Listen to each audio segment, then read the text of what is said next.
true love is what brings me to talking today.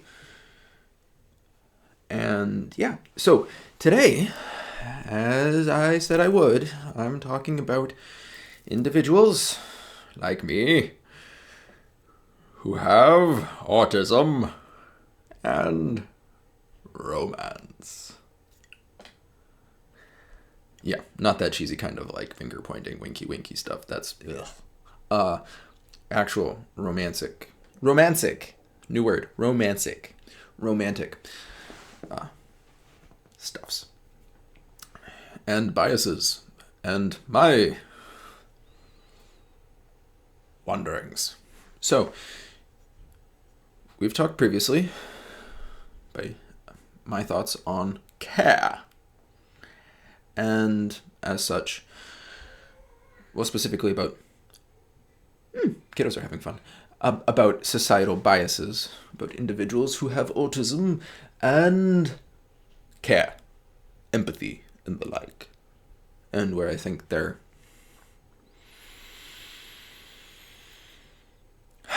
stigmas come from. Today, we're talking about romance. Yeah, I won't do that much. The eyebrow thing. Anywho, so I'm an individual who is traditionally romantic, which clashes with that stereotype. I'm a person who likes the slow dancing and the long walks on the beach, flowers, romantic poems, the sitting by a cozy fireside, sipping whatever, having formal dinners by candlelight. I'm also the sappy person who's like, you make me something with crafts, that's gonna mean more to me than a diamond ring. I mean, I don't like someone buying me diamonds, but maybe that's just because I'm a slightly, okay, I'm not stereotypical, but heterosexual male, and there's some societal inclinations there to not be super fond of wearing diamonds. I don't know. That's a different conversation for another day. Today we're talking about romance, remember.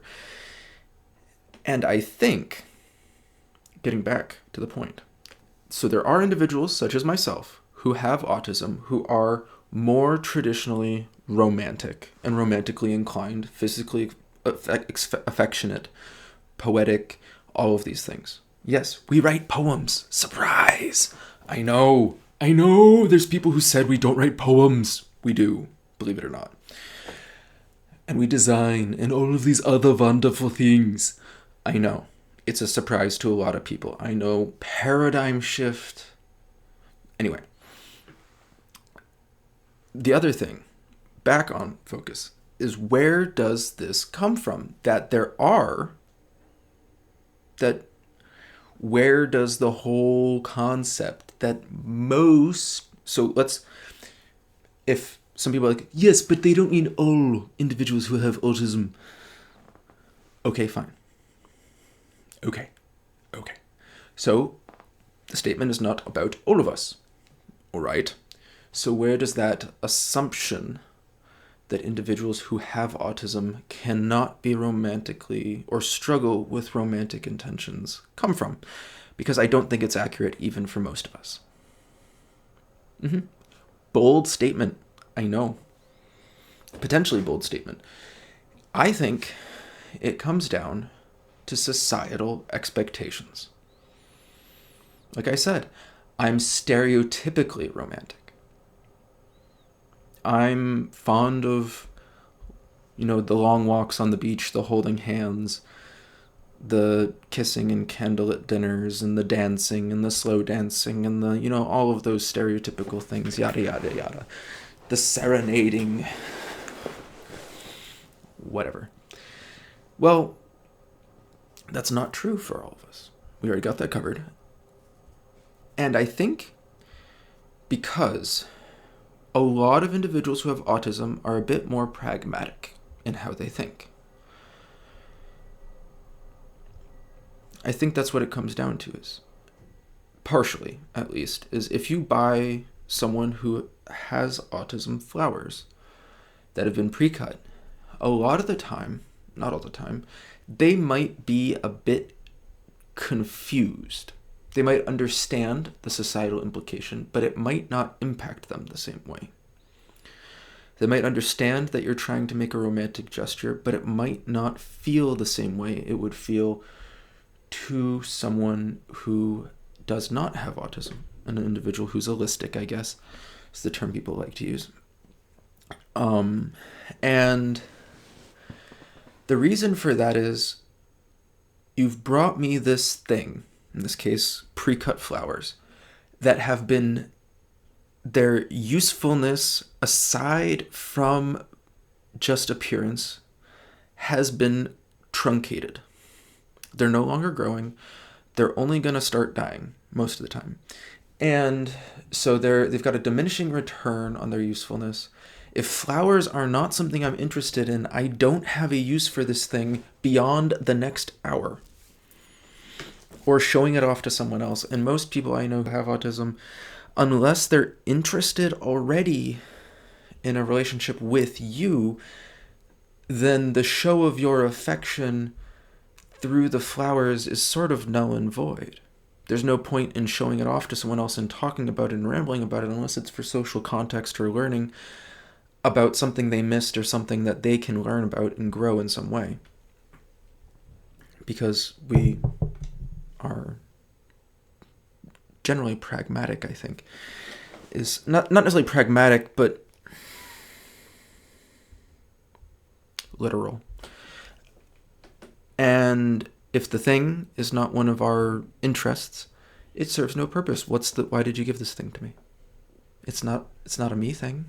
What's the thing for? Why are you giving me the thing?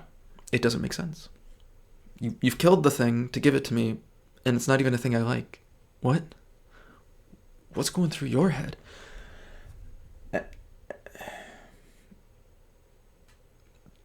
Whereas, and the cultural normality of it doesn't even weigh in often. For example, I'm an individual who I'd rather have someone give me a potted plant or something I can plant if someone was to give me flowers. I mean, as a heterosexual male, I don't get flowers very often. That's fine. If someone was to give me flowers, like if my wife buys me flowers, she buys me pre-potted flowers so I can dig a hole and plant flowers or a tree. She knows I do, buy me a fruit tree. Fine, I'll plant it outside. It's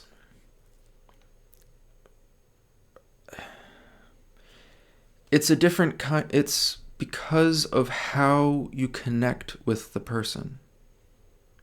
How the person connects. And I think that's the biggest thing, is how the connection occurs, not just on a social level.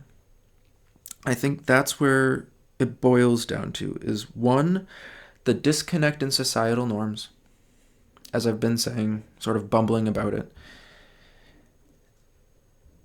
The two, that disconnect pairing with a functionality related to the individuality of the person giving or receiving. So, for example, I use the example of the receiver being in the individual who has autism. Sometimes it's the person who's giving. Say I give you a bouquet of sharpened pencils. There's a reference for those of you who've watched You've Got Mail. I give you a bouquet of freshly sharpened pencils, and you're like, what's with the freshly sharpened pencils? Well, one, it's because I've seen You've Got Mail, and I think it's romantic.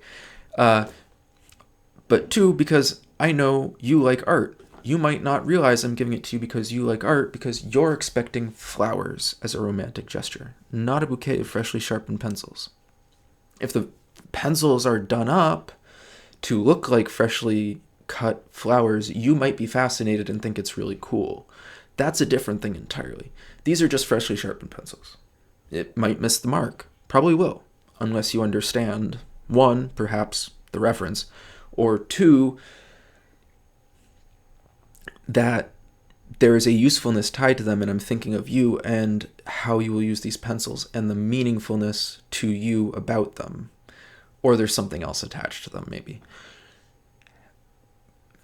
However, there's a thought in there of, I'm thinking about you, I think you might like this. To an individual who has autism, that has meaning. If you were to give me something that had meaning to me, that means more than just buying me something that's expensive. I don't care about that. If it doesn't have meaning to me, it's just junk. And I think that's pretty almost universal for individuals who have autism. If you're just buying me something that's superfluous, it's superfluous. It's just a paperweight. And I don't like paperweights. I have books for that. I have, my to be read pile, etc. So that's the second disconnect. And the third, tying into all of that, are some of the normal, I say normal, and by that I mean the usual social communication and connection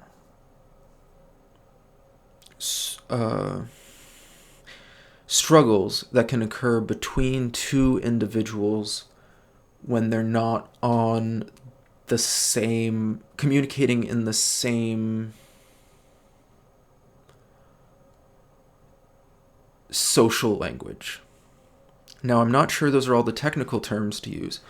However, I think almost anyone who is watching this could understand what I'm trying to understand what I'm saying. So if I'm talking with you, and you and I are talking, and we're just talking about, in this case, how an individual's brain works and how they're thinking, we're talking about the same thing for the most part, and we're talking about emotions. We're talking about shared experiences that most people have talked about in trying to find a common ground and ways to explain things to each other. Great. And being patient and listening. Wonderful. That's a shared common communicative language. Might it take us a while to come to an understanding? Sure, but we can get there because we have that shared communicative language of experience, of tactile, audio, heat, smells, sounds.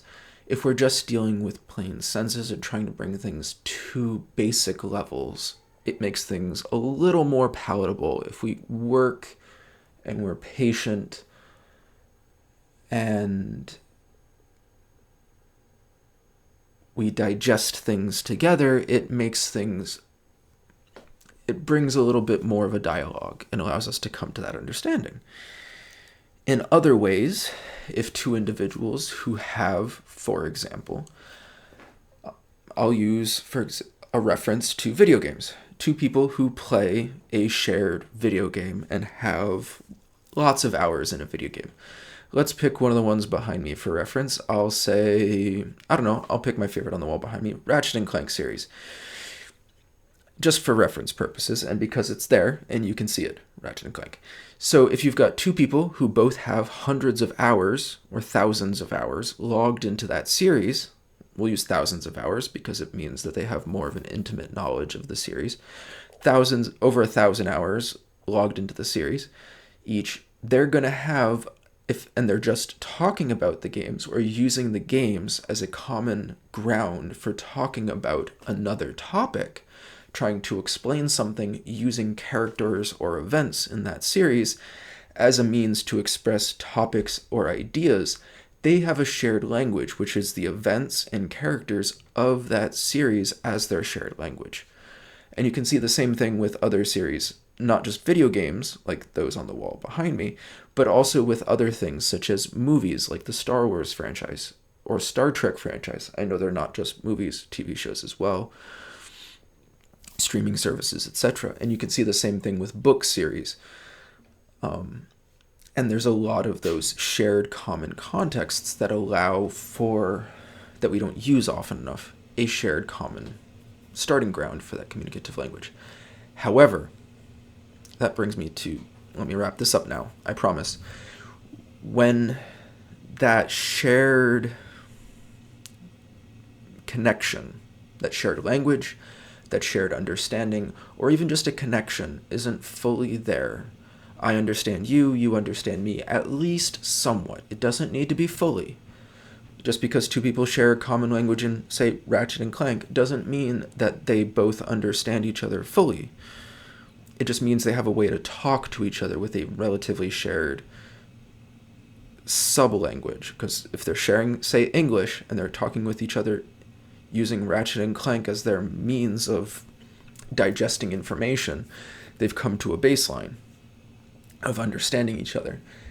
Then it's, how much are we together? Do we understand how the other person works? Well, we can get there. That's when you can start to build a relationship, and whether or not there's that connection at that point of where there is a certain point, individual dependent, when we start to potentially build a connection with someone else. And when you're an individual who has autism, this has gone on a lot longer than I planned it to. I'm sorry. I hope this is making sense. When you're an individual who has autism, sometimes finding a shared communicative language, like for my example, again, going back to this Ratchet and Clank example of using Ratchet and Clank and the events and characters in it as a shared means of simile and metaphor for communication, in using them in simile and metaphor to communicate ideas or concepts to each other about one's experiences, that can be hard to find with other people. And when you do, it can be important, but then finding ways to stretch that shared dialogue, recognizing that you even can stretch this shared dialogue to other places in your life so that you can build that connection with people, or even finding people who want to stretch this connection, just again, using this as an example, to other places in your life, in your communication with them, can be difficult because a lot of people don't want to stretch a single fixation because they don't understand why. You might have a fixation that you talk about in every other part of your life, but part of that is because it's something you can connect to and you realize they connect to. And you can build a relationship by explaining yourself and helping people understand you, and you can build a romantic relationship on that. That difficulty is another reason that I think individuals who have autism can struggle to build that connection. It's finding one or more of these shared commonalities if you can't find a shared understanding to start with, to build just that initial connection that has meaning.